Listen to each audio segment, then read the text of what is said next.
You know what's unbelievable? Meghan Markle always has to make everything about herself. She just can't help it. It's always me first in every room she enters, no matter who else is standing there. And trust me, these moments caught on camera will make you question if she ever truly learned what royal etiquette even means. The last one? Oh, that one will leave your jaw hanging. So sit tight, this is gonna be a wild ride. It all started with that awkward moment everyone still talks about, the one where Meghan almost walked ahead of the Queen herself. Yes, you heard that right. At a joint royal engagement, Meghan confidently stepped forward toward the car, ready to hop in before Her Majesty. Can you imagine? The guard immediately stretched out his arm to stop her, silently reminding her that the Queen always goes first. But Meghan, clearly not getting the hint, leaned in again when the Queen paused to talk to a staff member, creating this painfully awkward little dance that made everyone watching uncomfortable. The Queen, ever so composed, eventually allowed her to enter, but oh dear, the damage was done.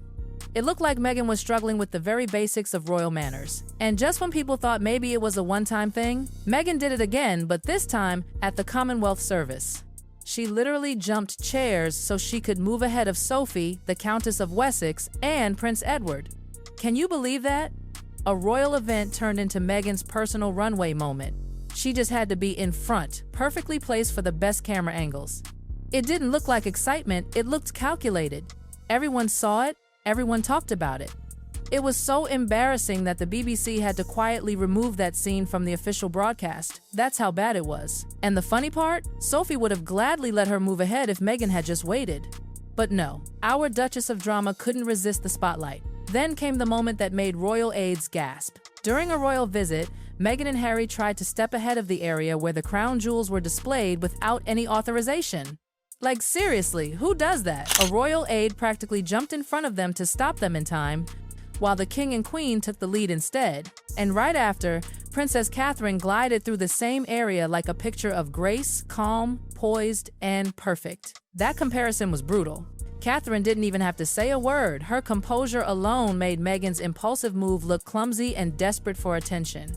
And speaking of desperate, during their self-proclaimed Nigeria tour, Meghan once again showed everyone that she simply cannot share the spotlight, not even with her husband. Cameras caught her standing right in front of Harry, blocking him completely while he stood awkwardly behind her. The audience noticed, the people on stage noticed, even Harry's body language screamed discomfort. He tried to gently nudge her aside, but Meghan planted her feet like a tree and refused to move. The woman beside Harry looked visibly irritated, but Meghan didn't care. It was her show and poor Harry, just the backup dancer in the Meghan Markle production.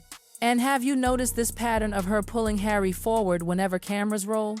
Like she's dragging him just enough so she ends up in front of him. Time and time again, the cameras catch her doing this, pulling his hand, taking a half step ahead, ensuring she's always framed perfectly in the shot. It doesn't come across as confidence. It looks like someone fighting for the center of attention, someone who just can't stand being part of the crowd. It's no longer a partnership, it's a performance. Fashion Week was another disaster. This event was meant to celebrate designers, models, and true icons of fashion. But Meghan? She clearly didn't care about the theme or the purpose. All she wanted was the camera. To her, it wasn't Fashion Week. It was Meghan Week. Revealed that Meghan Markle actually invited herself to this Paris Fashion Week show earlier this month. Now, the Balenciaga designer has claimed that she reached out and she said she would love to come to the show. When she realized her little appearance wasn't giving her the kind of spotlight she wanted, she went for something truly shocking.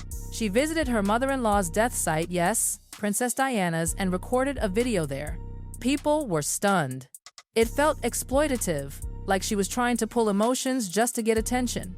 Even Harry, who has been in therapy for years to cope with that loss, must have felt crushed. Yet Meghan didn't seem to care. The video spread everywhere, not because people were touched, but because they were appalled. And then came the One Young World Summit. Now, this event was supposed to celebrate young global leaders, the next generation of changemakers. Meghan was invited to honor them. But what did she do? She made it all about herself. In a short 7-minute speech, she mentioned herself 34 times.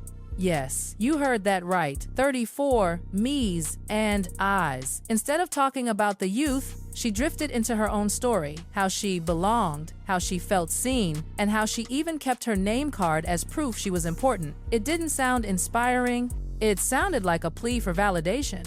The whole event turned into what people later called a Meghan-centric performance, not a global summit, but a monologue. I was so overwhelmed by this experience. I think I even saved my little paper place card that said my name on it. Proof that I was there. And proof that I belonged. Because the truth was, I wasn't sure that I belonged. I was so nervous. And as if that wasn't enough, the Invictus Games 2023 moment took things to another level. Imagine this, an event honoring wounded veterans, people who've sacrificed for their country, and Meghan marches in front of them. She strutted ahead like she was the star of the show. The internet exploded. People couldn't believe what they saw. Has she earned the right to march ahead of veterans? One commenter asked. The answer was clear, she hadn't, but that didn't stop her. And that attitude just keeps repeating. At one event, she literally pushed her way to the front of a line so she could be seen by cameras. It wasn't graceful, it wasn't charming, it was desperate. The expressions on the faces of those around her said it all. Shock, disbelief, embarrassment.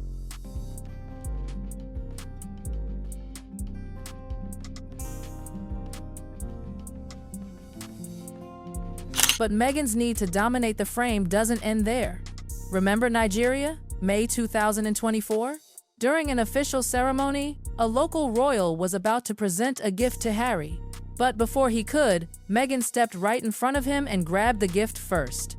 The presenter immediately corrected her. He took the gift back and handed it properly to Harry. Meghan stood there with that awkward frozen smile, the kind that screams, "I messed up, but I'll pretend it's fine." The crowd saw it. Everyone did. And that single act became the talk of the day, another power grab that blew up in her face. And as if that wasn't embarrassing enough, after one of Harry's polo wins in Florida, Meghan was seen reaching for a teammate's trophy box during the photos. The poor guy politely pulled it back while Meghan awkwardly ducked under everyone's arms to stay in the center of the photo. It was ridiculous to watch. She wasn't celebrating Harry's victory, she was clawing for screen time. Every gesture, every move screamed, "Look at me!" It stopped looking like support and started looking like obsession. Surrounded by guests and officials, Meghan confidently pushed herself into the center of the frame, ignoring every ounce of royal order and etiquette. And there you have it, 14 jaw-dropping me-first moments where Meghan Markle made sure she stayed at the center of every story, every frame, and every controversy. Love her or hate her, you can't deny one thing: she never lets anyone steal her spotlight. Now the question is, which of these moments shocked you the most? Let me know down below, and don't forget to like, comment, and subscribe, because with Meghan, the drama never really ends.